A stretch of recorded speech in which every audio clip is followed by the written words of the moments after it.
मुहतरम व मुकर्रम सामीईन, अल्लाह रब्बुल इज़्ज़त ने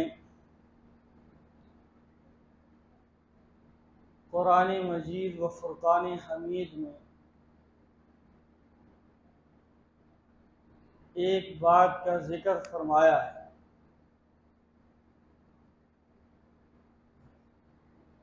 जिसे फसाद के नाम से जाना जाता है।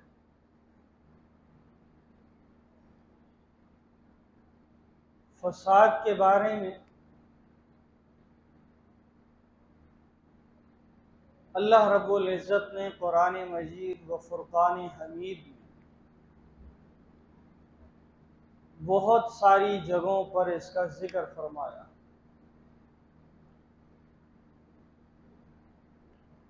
अगर हम कुरान मजीद व फुरकान हमीद पर नज़र दौड़ाएं कि अल्लाह रब्बुल इज़्ज़त ने फसाद का जिक्र कहाँ कहाँ और किस किस जगह किया है, तो तकरीबन 50 के करीब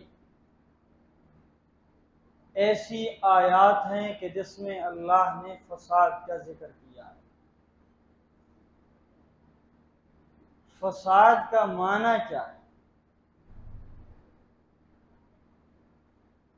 कि शरीयत मुतहरा ने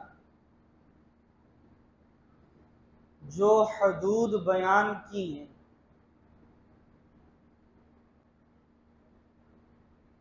उन हदूद से अगर कोई इखलाकी तौर पर,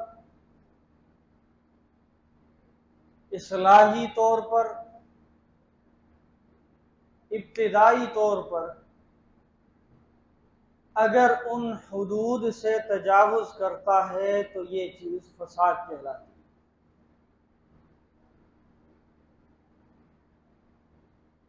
अल्लाह रब्बुल इज़्ज़त ने मुकम्मल एक दीन हमें नसीब फरमाया, हर चीज़ के बारे में बतलाया। दुनिया के अंदर आप देख लें, मिसाल के तौर पर ये मुल्क पाकिस्तान है, हम इसके अंदर रहने वाले शहरी हमें बतलाया गया कि लाहौर के फलां कोने पर जाकर यहाँ पाकिस्तान की हदूद ख़त्म हो जाएगी, आप इसके अंदर अंदर रहकर पाकिस्तान के कवानीन के मुताबिक ज़िंदगी गुजार सकते हैं। यहाँ रहें, जो मर्जी करें, आपकी ज़िंदगी है, जिस तरह मर्जी गुजारें, लेकिन इससे आगे आप नहीं जा सकते बगैर वीज़े के। और आप अगर इन हुदूद से तजावुज़ करेंगे तो आप कानून तोड़ेंगे, और कानून तोड़ने की सज़ा मौजूद। इसी तरीके से अल्लाह रब्बुल इज़्ज़त ने दीन इस्लाम को मुकम्मल फरमाया, अल-यौमा अकमलतु लकुम दीनकुम व अतममतु अलैकुम निअमती व रज़ीतु लकुमुल इस्लाम दीना। अल्लाह ने इस्लाम को मुकम्मल फरमाया और उसकी हदूद रख दी कि तुमने जो ज़िंदगी गुजारनी है, तुम लोगों ने जो माशरे के अंदर रहना है, तुम लोगों ने जो भी काम इस दुनिया के अंदर करने, वो इन हुदूद के अंदर रहकर अदा करो। इन हुदूद से तुम लोग तजावुज़ करोगे, निकलोगे तो सज़ा होगी पकड़। पूछा जाए कि हमने तो ये कैद तुम पर लगा कर दी थी, तुम इन कैद से बाहर क्यों निकले? या दूसरी मिसाल यूं ले लें कि एक इंसान को किसी सज़ा के तौर पर एक जेल में डाला जाता है। अब उसकी सज़ा है जेल में जाना, वहाँ रहना। अब वो उसकी एक हदूद है जेल की, उसके अंदर वो कवानीन के तहत अपनी ज़िंदगी गुजार सकता है। अगर वो वहाँ से निकलने की कोशिश करेगा बग़ैर इजाज़त के, तो कानून फ़ौरन हरकत में आएगा, उसको पकड़ेगा, और जो पहले सज़ा थी उस सज़ा के साथ इस कानून को तोड़ने की भी सज़ा दी जाएगी। ये दुनिया का मामला। इसी तरीके से अगर हम दायरे इस्लाम से इखराज करते हैं, हदूद से इखराज करते हैं, जो हदूद अल्लाह रब्बुल इज़्ज़त ने हमें दी हैं, उन्हें से तजावुज़ करते हैं, तो फिर अल्लाह की भी पकड़ आएगी, अल्लाह भी पकड़े। तो ये फसाद की तशरीह है, तारीफ है कि जो शरीयत मुतहरा की हुदूद क़ुयूद से इस्लाही तौर पर, इब्तिदाई तौर पर, इखलाकी तौर पर जो तजावुज़ करेगा वो फसाद फैलाने वालों में शामिल। इसके बाद अल्लाह रब्बुल इज़्ज़त ने फसाद की तारीफ़ें बयान की। कौन कौन सा फसाद है? फसाद फिल अर्ज़, फसाद फिल अक़ाइद, फसाद फिल अमन, फसाद फिल माल, फसाद फिल खिलाफा। बहुत सारी चीज़ें हैं जिन्हें अल्लाह रब्बुल इज़्ज़त ने जिक्र किया है। फसाद फिल तवाज़ुन, तो बहुत सारे ये फसाद हैं कि जिनके अल्लाह रब्बुल इज़्ज़त ने कुरान मजीद में इनका जिक्र किया है। सबसे पहले जिस फसाद का जिक्र किया वो है अल्लाह के साथ किसी को शरीक ठहराना। अल्लाह के बजाय किसी और को पुकारना, अल्लाह के बजाय किसी और की तरफ मुतवज्जे होना। जो चीज़ें सिर्फ अल्लाह के साथ खास हैं उनको किसी बंदे के साथ लगाना, अल्लाह इसको फसाद कह रहा है।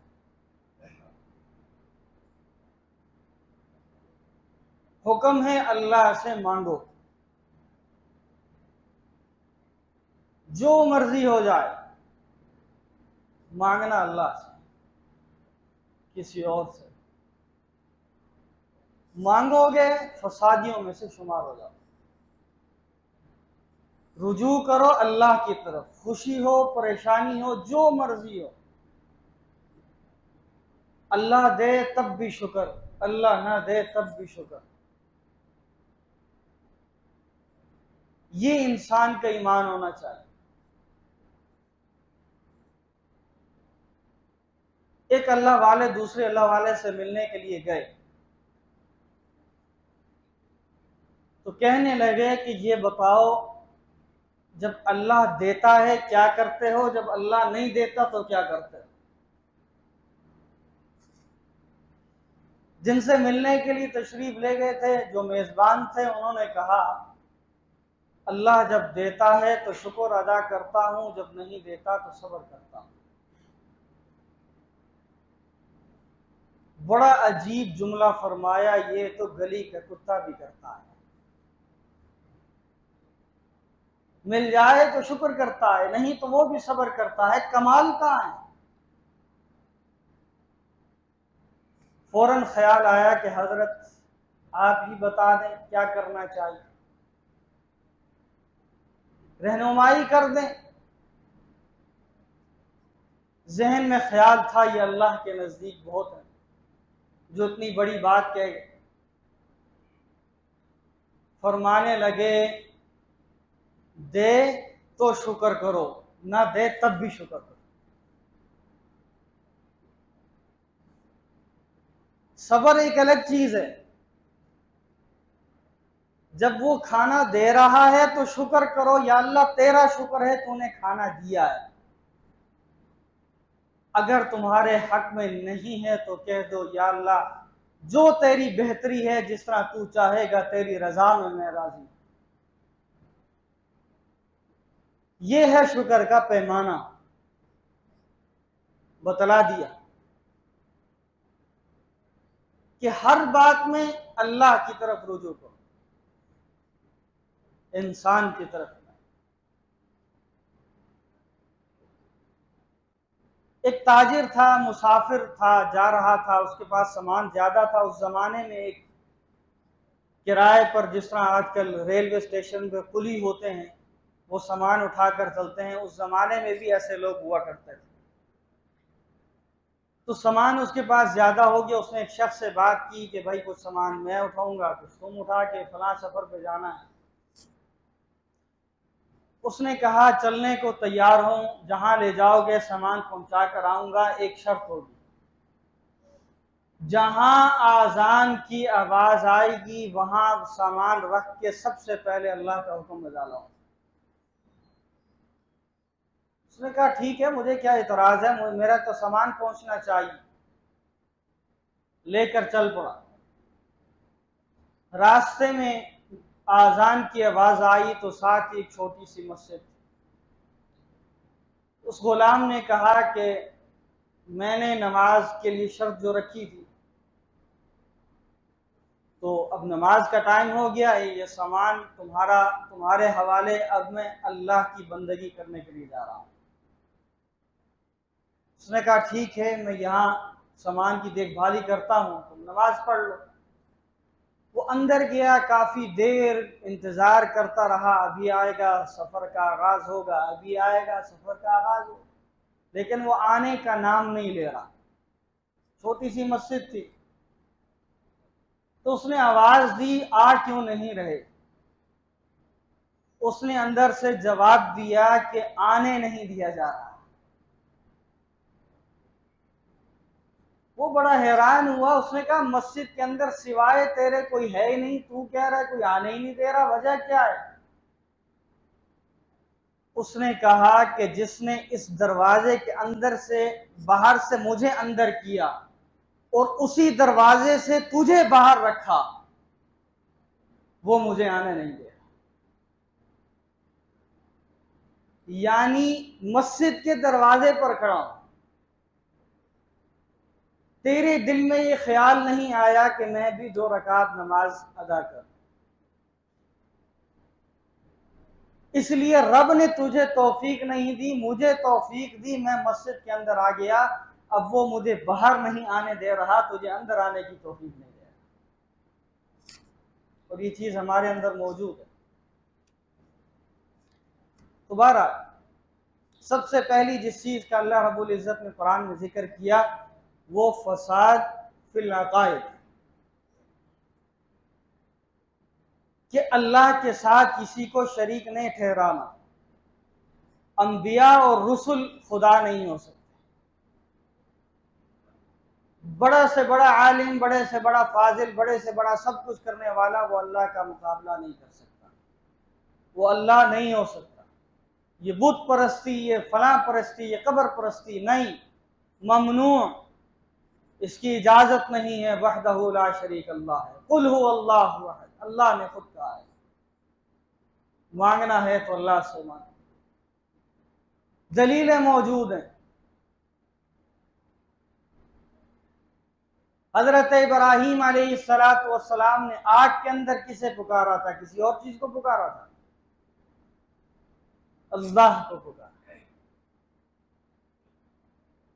हजरत यूनुस अलैहिस्सलातु वस्सलाम ने मछली के पेट के अंदर किसे पुकारा? अल्लाह को पुकारा। हजरत अय्यूब अलैहिस्सलातु वस्सलाम ने बीमारी के अंदर किसको पुकारा? अल्लाह को पुकारा। हजरत इब्राहीम अलैहिस्सलातु वस्सलाम ने अम्मा हाजरा और हजरत इस्माईल अलैहिस्सलातु वस्सलाम को किसके सहारे छोड़ा था? अल्लाह। नबी करीम सल्लल्लाहु अलैहि वसल्लम ने हमेशा जो दुआएं की वो किससे की? अल्लाह से। किससे मांगा? अल्लाह से मांगा। रुजू किया अल्लाह से किया। खुशी है, गमी है, जंग है, परेशानियां हैं, जो भी हालात हैं अल्लाह से मांग रहे हैं। उम्मत के लिए मांगा तो अल्लाह से मांगा। इसीलिए अल्लाह रब्बुल इज्जत ने सबसे पहले कुरान के अंदर फसाद की लिस्ट में कहा फसाद फिल अकाइद, कि अल्लाह के सामने किसी को ठहराना है, बिल्कुल नहीं, इसकी इजाजत नहीं दी जाएगी। हर खुशी गम में अल्लाह को पुकारो, अल्लाह तुम्हारे रास्ते आसान कर दे। फिर फरमाया फसाद फिल तवाज़ुन, फसाद फिल मीज़ान,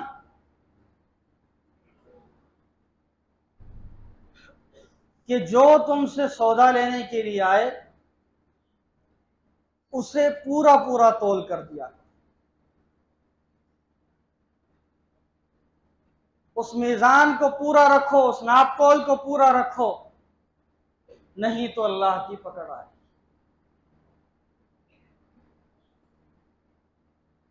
और ये चीज हमारे अंदर आज के दौर में बहुत ज्यादा मौजूद है।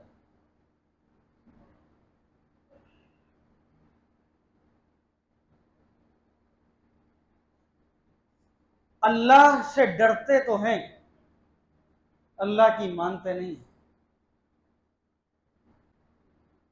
खौफ आता है लेकिन जो उसके अहकामात हैं उस पर अमल नहीं करते।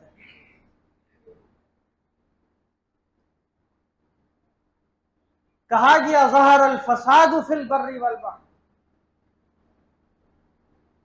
कि जो जमीन के ऊपर और आसमान के नीचे फसाद करते हैं अल्लाह से पसंद नहीं करता। फिर फरमाया कुल सीरू फिल अर्ज़, घूमो फिरो जमीन के अंदर, देखो तुमसे पहले वालों का हाल क्या हुआ। हुक्म दिया जा रहा है, देखो सोचो समझो कि तुम्हारे साथ क्या किया जा रहा है। रहे वो नहीं है, रहे तुम भी नहीं रहो।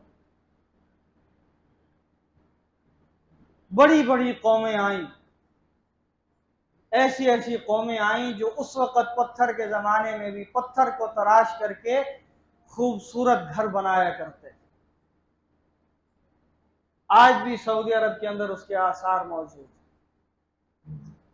इंसान की अकल हैरान रह जाती है, आज की इतनी मशीनरी वो काम नहीं कर सकी जो अल्लाह ने उनको अकल दी थी,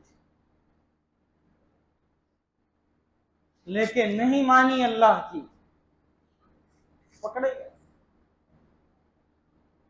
धंसा दिए गए, पत्थर बरसा दिए गए, जमीन उल्टा दी गई।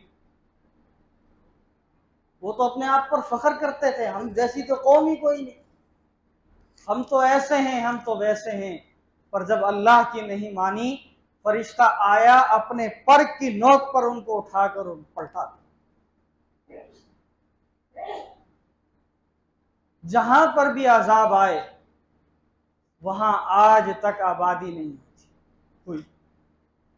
कोशिश की गई लेकिन नहीं। अल्लाह ने वो चीजें रखी हैं। देखो, समझो कि इनके साथ क्या हुआ। अगर हमने अल्लाह के अहकामात की पामाली की तो हमारे साथ क्या हुआ।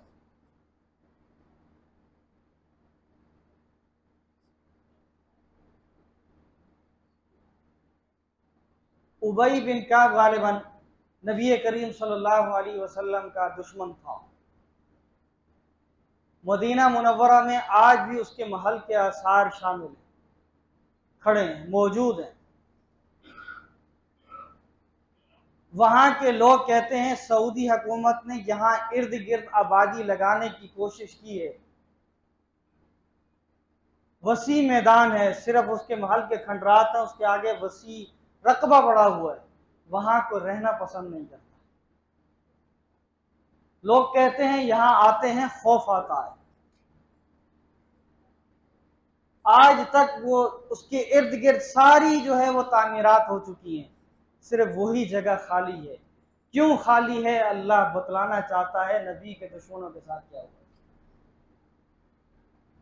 उन कौमों के साथ क्या हुआ था कि जिसने अल्लाह की नहीं मानी।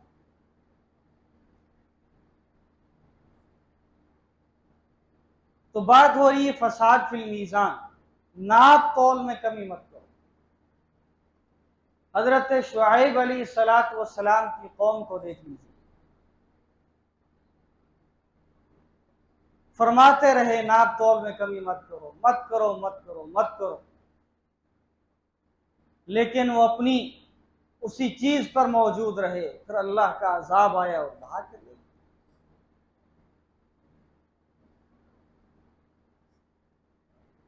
तो ये आज के ज़माने में हमारे अंदर ये चीज़ें मौजूद हैं,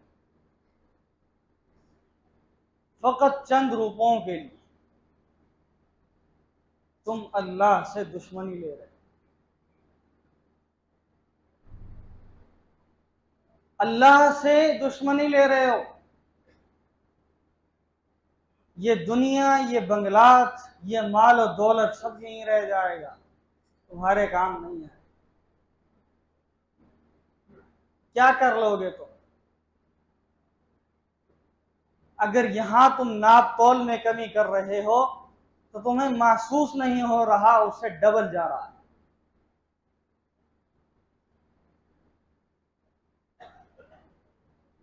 और जो नाप तौल में कमी करके माल को हासिल करता है वो कभी खुश नहीं रहता।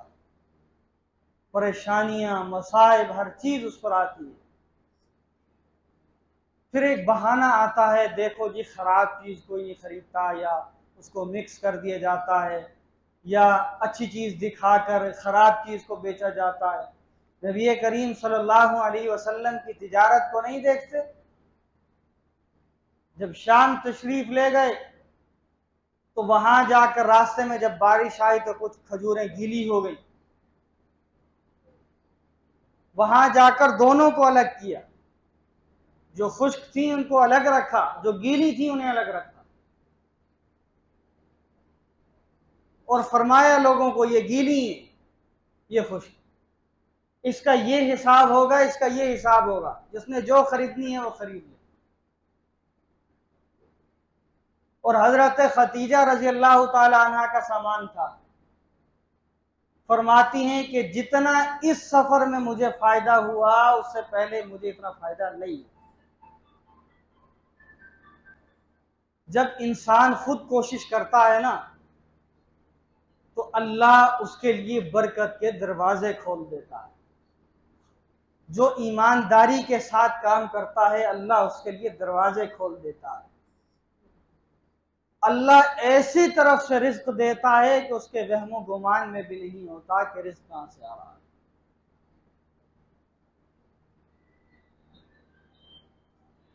तो अल्लाह ने पहले फसाद फिल अकायद, फिर फसाद फिल मीज़ान का जिक्र किया,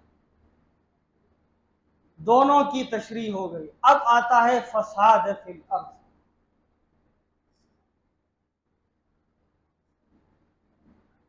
कि जो लोग जमीन पर फसाद फैलाते हैं अल्लाह उन्हें पसंद नहीं करता। कुरान में मौजूद।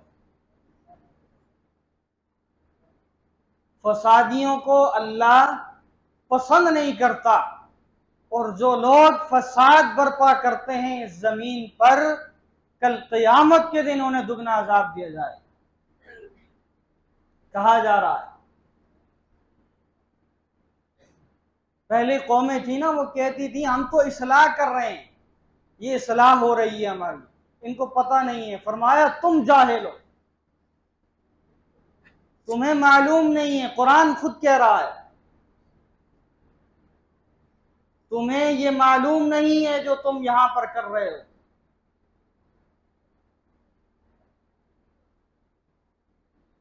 ये गलत कर रहे हो। अल्लाह इन चीजों को पसंद नहीं करता।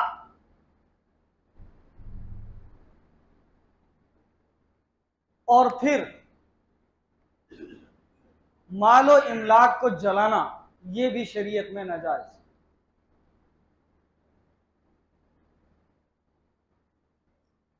यहां तक हदीस में कहा गया कि अगर एक बैतुल माल का घोड़ा है ना, घोड़ा,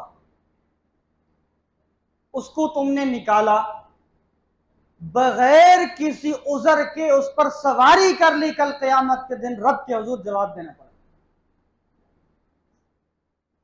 बगैर उज़र के। अगर तुमने उस घोड़े की सवारी कर ली, कल क़यामत के दिन जवाब देना पड़ेगा।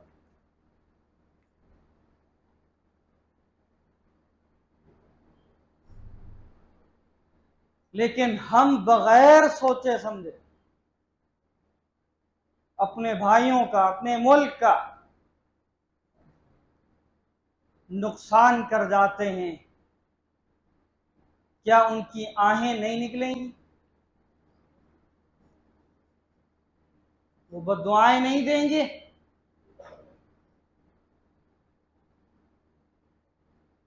वो आपसे सवाल नहीं करेंगे कि मेरी पूरी जिंदगी की जमा पूंजी को तूने आग लगा दी? अगर उसके अंदर यहां ताकत नहीं, कल क़यामत के दिन मैदान महशर में गिरबान पड़ता है। वहां तो उसे ताकत होगी ना, यहां तो ताकत नहीं है उसके पास।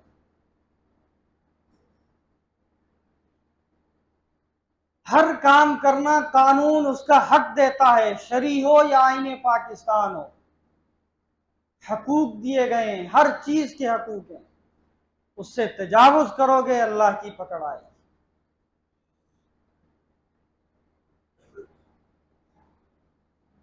वो फिरौन भी कहा करता था ना, मैं बड़ी चीज हूं, मैं बड़ी तोप हूं, मैं बड़ी होप हूं, मैं ये कर दूंगा, मुझ जैसा अमन वाला कोई नहीं है। अल्लाह ने उसे कहा कि तू अमन वाला नहीं, फसादी है। कुरान के अंदर जिक्र, हुमुल मुफसिदून, तू तो फसाद फैलाता है, और अल्लाह फसाद फैलाने वालों को पसंद नहीं करता। पूरी जिंदगी उसको दावत दीन होती रही, लेकिन उसने नहीं माना। आखिरी वक्त लम्हात में वो कह भी रहा है, आमनतु बिरब्बी मूसा व हारून, मैं ईमान लाता हूं हजरत मूसा और हजरत हारून के रब पर।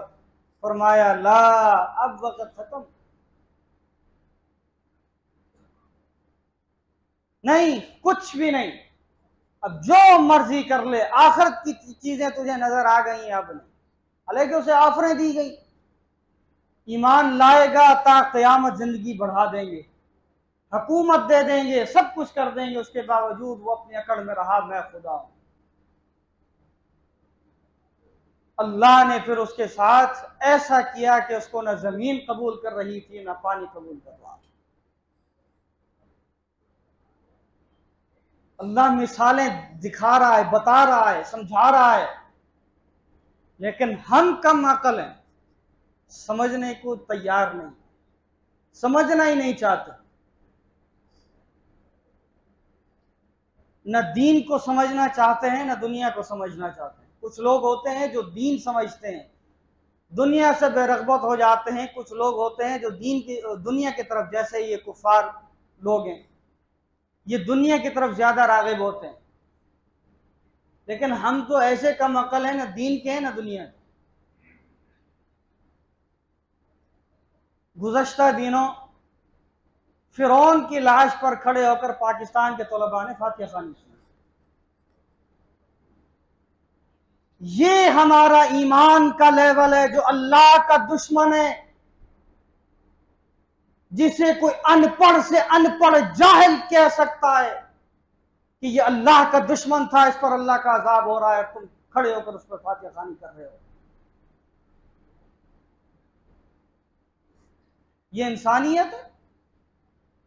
इसीलिए कहते हैं कि दुनिया के साथ औलाद को दीन सिखाओ, खुदारा समझाओ उन्हें कि दीन क्या है, दीन की तालीम दो। दुनिया की जितनी मर्जी बड़ी तालीम देनी है दे दो, उससे सदर बना लो, कोई नहीं, मसला ही नहीं है। लेकिन उसके साथ काल अल्लाह और काल रसूल सिखाओ, तुम्हारी दुनिया भी बनेगी, आखिरत भी बनेगी। और ये बात गुज़श्ता जुमे भी अर्ज की थी कि जो दीन नहीं सिखाता, कल क़यामत के दिन यही औलाद गिरबान पकड़ कर कहेगी, या अल्लाह अगर इस वजह से अजाब दिया जा रहा है तो मेरे वालिदैन को सबसे पहले पकड़कर डबल अजाब दो कि इन्होंने हमें दुनिया सिखाई थी, दीन नहीं सिखाया। आज जिनके लिए आप कहते हैं ये कर लो, वो कर लो, सूद ले लो, फलां कर लो, अल्लाह से जंग कर लो, कल यही औलाद गिरबान पकड़कर डबल अजाब दिलाएगी। कुरान खुद हदीस शरीफ में आता है। दुनिया में हमने चंद रोजा जिंदगी गुजारनी है। जितने बड़े ओहदे पर चले जाओ, मंजिल कब्र। झोंपड़ी में रहो, मंजिल कब्र है। महल में रहो, मंजिल कब्र है। दुनिया का अमीर तमीर इंसान बन जाओ, दुनिया कब्र।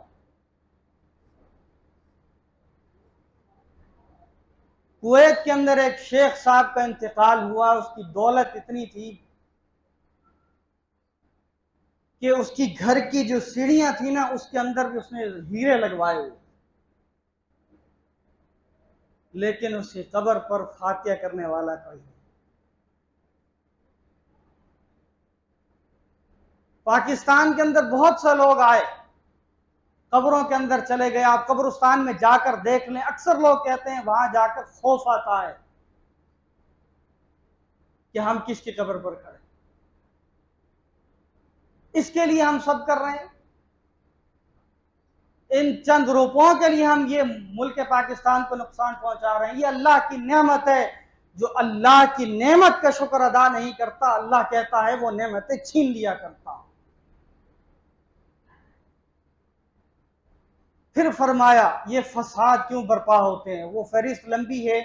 शुरू में मैंने अर्ज किया था, फसाद के जो जिक्र हैं तकरीबन 50 जगह पर अल्लाह रब्बुल इज्जत ने कुरान मजीद में फसाद का जिक्र फरमाया। और फिर फरमाया कि ये जो फसादात होते हैं, या तो कोशिश करते हैं, अल्लाह उन्हें रोकने की कोशिश करता है, ख़त्म कर देता है। और ये क्यों आते हैं, सबसे अहम बात जो अल्लाह ने फरमाई, फरमाया कि ये तुम्हारे अपने अमाल का नतीजा। तो लिहाजा सबसे पहली बात, इन तमाम फसादात से बचें जिनका जिक्र किया। फसाद फिल अर्द, फसाद फिल अकायद, फसाद फिल मीज़ान और दीगर जो जिन फसादों के हमने जिक्र किया। तो ये मुल्क हमारा है, हम इसकी कदर नहीं करेंगे तो कौन करेगा। जो नुकसानात हुए, जो बिल्डिंगें जली, एहतजाज करना हर किसी का हक है, कोई इनकार नहीं है, करो, लेकिन किसी का ये इमलाक को नुकसान मत पहुंचाओ। ये चीज़ें जो जलाई जा रही हैं, अगर वो रियासत की अमानत है, हदीस आपके सामने जिक्र कर ली, कल क़यामत दिन अगर तुमने नुकसान पहुंचाया तो उसके बारे में जिक्र किया जाएगा। वो तुम्हारी खाली नहीं है, वो पूरी कौम की है, वो चीज़ पूरी कौम की है। हज़रत अबू बकर रज़ियल्लाहु ताला अन्हु को देख लीजिए, बैतुल माल से कुछ पैसे लिया करते थे, ज़रूरत हो गई, पैसे जेब में नहीं है, खलीफतुल मुस्लिमीन हैं, इतने बड़े बादशाह हैं, ज़रूरत आई, तशरीफ़ ले गए, उसे कहा कि यार मुझे थोड़ा सा कर्ज दे दो, जब मुझे पैसे आएंगे मैं बैतुल माल में जमा करा दूंगा। उसने दे दिए। वफात के वक़्त बेटी को बुलाया और कहा कि मैंने बैतुल माल से इतने पैसे लिए हैं, वक्त मजबूरी लिए थे, मुझे सख्त ज़रूरत थी, मैंने बवक्त मजबूरी लिए थे। मेरी वफ़ात के बाद मेरे असासाजात जो मेरे होंगे उन्हें बेचकर वो तमाम पैसे बैतुल माल में जमा करा दिए जाएं। कल क़यामत के दिन इन चीज़ का मैं हिसाब नहीं दे पाऊंगा। खलीफा उमर बिन अब्दुल अजीज़ एक दफ़ा आए, पैसे ख़त्म हो गए, बैतुल माल वाले के पास आए तो मेरे ख्याल में 1 से 2 दिन महीना ख़त्म होने में रह रहे थे। तो उसने कहा कि कुछ पैसे दे दो, यकम तारीख को मुझसे वो पैसे ले लेना। तो उसने कहा हजरत लिख कर दे दें, आप 2 दिन जिंदा रहेंगे, जितना पैसे चाहिए मैं आपको दे दूंगा। अगर हुक्मरान ऐसा हो तो फिर नीचे हिफाजत करने वाले भी ऐसे होते हैं। तो अल्लाह रब्बुल इज़्ज़त से दुआ है कि अल्लाह रब्बुल इज़्ज़त हमें फसादात से बचते हुए इस्लाम को सीखने की तौफीक नसीब फरमाए। वाखिर दावाना अनिल हम्दुलिल्लाह।